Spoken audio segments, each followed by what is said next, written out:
Welcome back. Today, you're diving into load-bearing walls and design limits. Understanding these is crucial before making any changes in your home. We'll go over which walls are safe to remove, what structural limitation you need to consider, and how these decisions can impact your budget.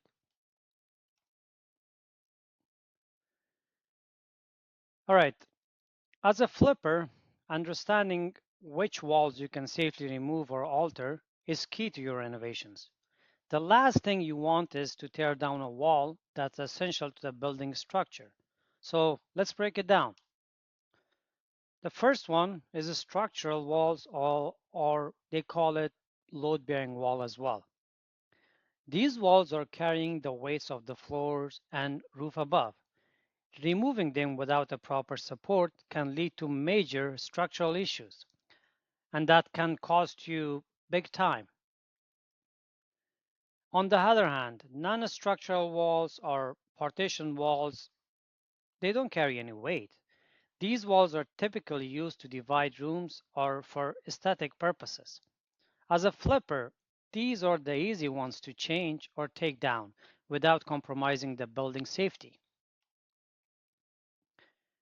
Now you may ask how to spot them, whether it's a load-bearing wall or not bearing or partition wall. As a rule of thumb is look for thicker walls, steel reinforcement, or vertical beams. These usually points to load-bearing walls. Non-structural walls are often thinner and have fewer reinforcement.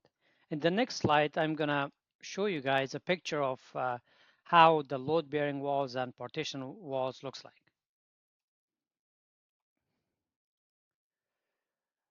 Take a look at this diagram.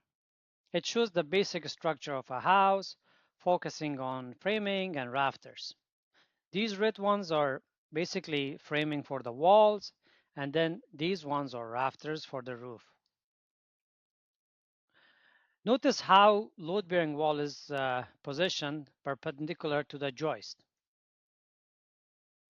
So these are joist and these are load-bearing wall. As you can see, these are running this way, and load-bearing wall is basically perpendicular to these joist.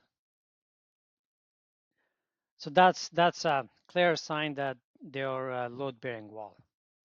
On the other hand, the horizontal walls you see are non-load bearing walls.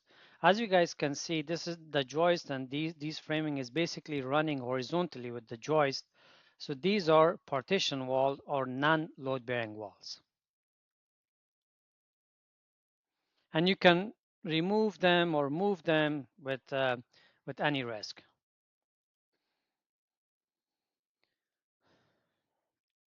As a flipper, spotting design challenges early can save time and money.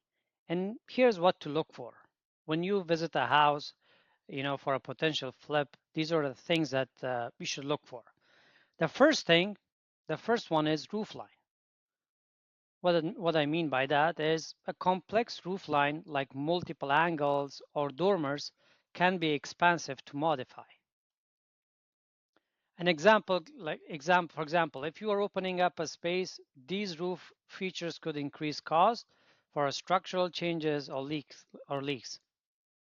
The other one is ceiling height.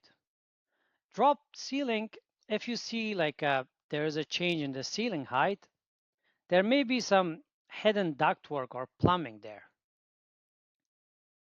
And removing like a dropped ceiling might expose issues that are costly to fix. The other item, which is a design challenge, is the stairs. And moving a stairs is very difficult and costly, as they are a part of a structure, as they're often part of the structure.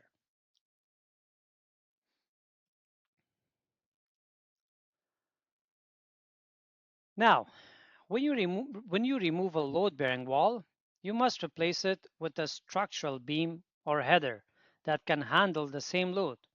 Often these are made of steel or engineered wood.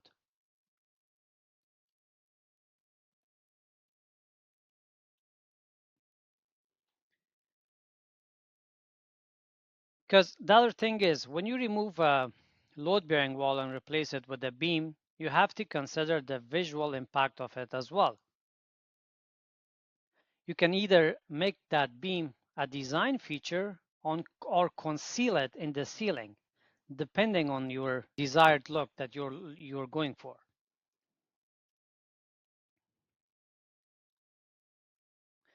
And if you're uncertain about the wall type and not sure whether it's a load-bearing wall or not non-load-bearing wall, always consult with a structural engineer. For large openings, especially when removing a significant portion of a wall, you will need a professional to assess it, if it can be done safely, if it can be, whether you can remove it or not.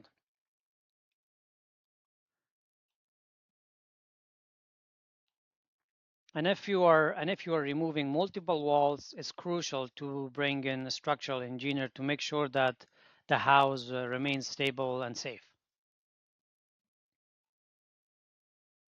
And yeah, as I said, never guess about structural elements. Always verify before removing any wall. Okay, when it comes to the budgeting for structural changes, it's important to know the cost ranges based on the work involved. For partition wall removal, you can expect to pay between 500 to 1500, depending on the complexity. And if you are removing a load-bearing wall, the cost will range between 4,000 to 10,000, as it involves additional structural supports. And to flush mount a beam or hide it in the ceiling, you will need an additional $2,000 to $5,000 to cover the installation.